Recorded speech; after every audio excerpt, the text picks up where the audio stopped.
am writing this under an appreciable mental strain, since by tonight I shall be no more.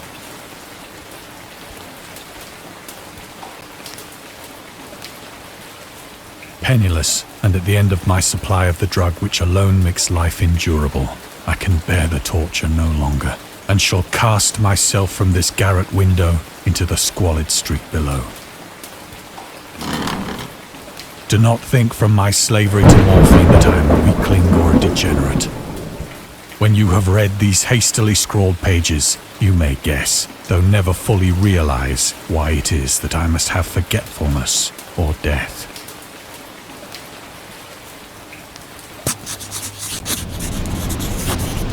It was in one of the most open and least frequented parts of the broad Pacific that the packet of which I was supercargo fell a victim to the German sea raider.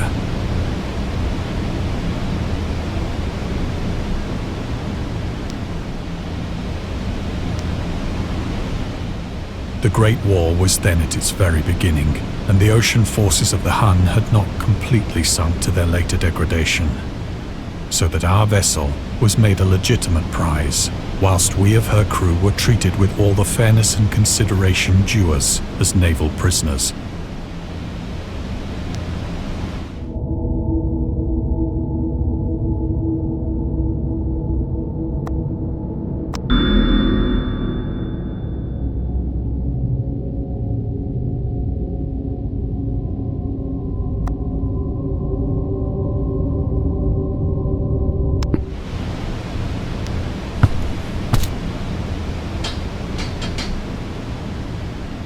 So liberal, indeed, was the discipline of our captors, that 5 days after we were taken, I managed to escape alone, in a small boat, with water and provisions for a good length of time.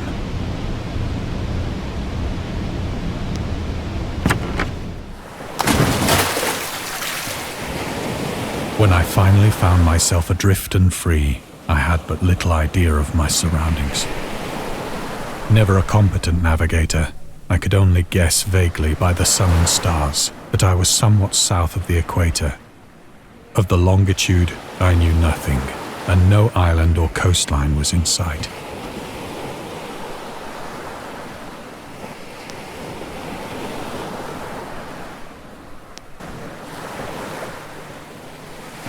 The weather kept fair, and for uncounted days I drifted aimlessly beneath the scorching sun, waiting either for some passing ship or to be cast on the shores of some habitable land. But neither ship nor land appeared, and I began to despair in my solitude upon the heaving vastness of unbroken blue. The change happened whilst I slept.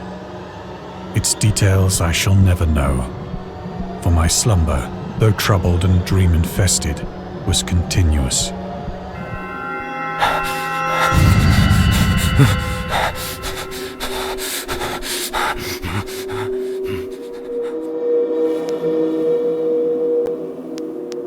When at last I awoke, it was to discover myself half sucked into a slimy expanse of hellish black mire, which extended about me in monotonous undulations as far as I could see, and in which my boat lay grounded some distance away.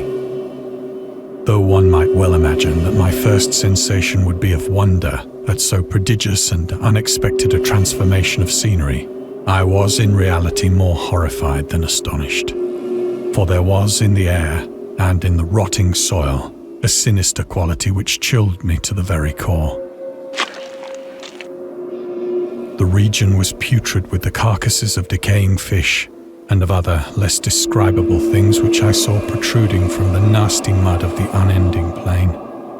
Perhaps I should not hope to convey in mere words the unutterable hideousness that can dwell in absolute silence and barren immensity. There was nothing within hearing and nothing in sight save a vast reach of black slime. Yet the very completeness of the stillness and the homogeneity of the landscape oppressed me with a nauseating fear.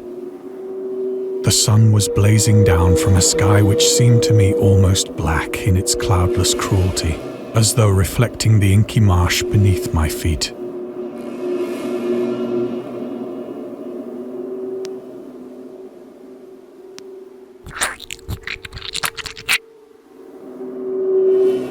As I crawled into the stranded boat, I realized that only one theory could explain my position. Through some unprecedented volcanic upheaval, a portion of the ocean floor must have been thrown to the surface, exposing regions for which innumerable millions of years had lain hidden under unfathomable watery depths. So great was the extent of the new land which had risen beneath me that I could not detect the faintest noise of the surging ocean, straining my ears as I might. Nor were there any seafowl to prey upon the dead things.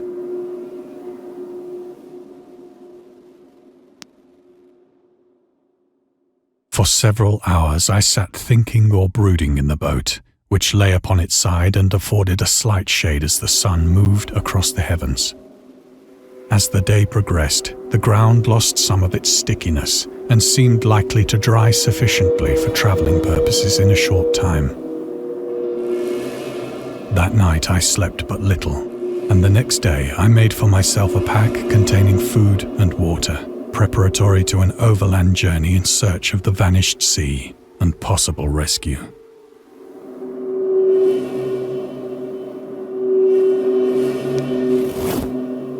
On the third morning, I found the soil dry enough to walk upon with ease.